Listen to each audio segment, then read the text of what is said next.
नमस्कार, मी श्रुती राहुल। महाराष्ट्राचे महानिर्णय या विशेष कार्यक्रमात तुमचं मनपूर्वक स्वागत। सुरुवातीलाच पाहूया एक महत्त्वाची बातमी। महामार्गावरील वाहतूक अधिक सुरक्षित होण्याच्या दृष्टीनं आदर्श कार्यपद्धती एसओपी तयार करण्याचे आदेश दिलेत, अशी माहिती मुख्यमंत्री देवेंद्र फडणवीस यांनी विधानसभेत दिली। मुंबई पुणे द्रुतगती महामार्गावर रसायन वायू वाहून नेणारा टँकर उलटल्यानं झालेल्या वाहतूक कोंडीबाबतच्या लक्षवेधीवर उत्तर देताना मुख्यमंत्री फडणवीस बोलत होते। आपत्कालीन परिस्थितीत सुरक्षित उपाय तातडीनं करण्यासाठीची रेस्क्यू टीम, साधन सामग्री आपल्याकडे उपलब्ध असणं आवश्यक असल्याच्याही सूचना मुख्यमंत्री फडणवीस यांनी दिल्या आहेत। एखादा ऍक्सिडेंट झाला तर त्याला काय केलं पाहिजे याची एसओपीच नाहीये।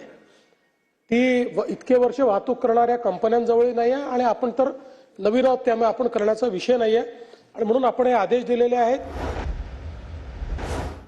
नवी मुंबईच्या खारघरमध्ये शीख समाजाचे 9वे धर्मगुरू श्री गुरु तेग बहादूर साहेब यांच्या 350व्या शहीदी समागमाच्या पार्श्वभूमीवर हिंद दी चादर हा भव्य कार्यक्रम संपन्न झाला। 28 फेब्रुवारी ते 1 मार्च दरम्यान हा कार्यक्रम मोठ्या उत्साहात पार पडला। या कार्यक्रमाला केंद्रीय गृहमंत्री अमित शहा, मुख्यमंत्री देवेंद्र फडणवीस, उपमुख्यमंत्री आणि इतर प्रमुख मान्यवरांची उपस्थिती होती। शालेय अभ्यासक्रमात श्री गुरु तेग बहादूर साहेबजी यांच्या बलिदानाचा इतिहासात समावेश करणार असं आश्वासन मुख्यमंत्री देवेंद्र फडणवीस यांनी दिले। आशियातील सर्वात मोठं प्रस्तावित वाढवण बंदर राज्याच्या सर्वांगीण विकासासाठी निर्णायक ठरणार आहे। या बंदराला रस्ते, रेल्वे आणि वायुमार्गानं प्रभावीपणे जोडण्यासाठी समन्वयित पावलं उचलली जात आहेत। वाढवण आणि विरार परिसरात नवीन ग्रीनफील्ड विमानतळ विकसित करण्यासाठी तातडीनं जागा निश्चिती करण्यात यावी असे निर्देश मुख्यमंत्री देवेंद्र फडणवीस यांनी दिले। विधिमंडळातील समिती कक्षात मुख्यमंत्री देवेंद्र फडणवीस यांच्या अध्यक्षतेखाली बैठक पार पडली। बैठकीला मंत्री चंद्रशेखर बावनकुळे यांच्यासह इतर विभागाचे प्रमुख अधिकारी उपस्थित होते। एआयमुळे बाजारपेठेचं आणि रोजगाराचं स्वरूप झपाट्यानं बदलतंय। शासनानं सज्ज आणि सक्षम प्रशासन उभारण्यासाठी शासकीय कामकाजात एआयच्या प्रभावी वापरावर भर देण्यास सुरुवात केल्याचं मुख्यमंत्री देवेंद्र फडणवीस यांनी सांगितलं। NASSCOM technology and leadership forum 2024च्या चर्चासत्रात मुख्यमंत्री देवेंद्र फडणवीस यांनी आपले विचार व्यक्त केले।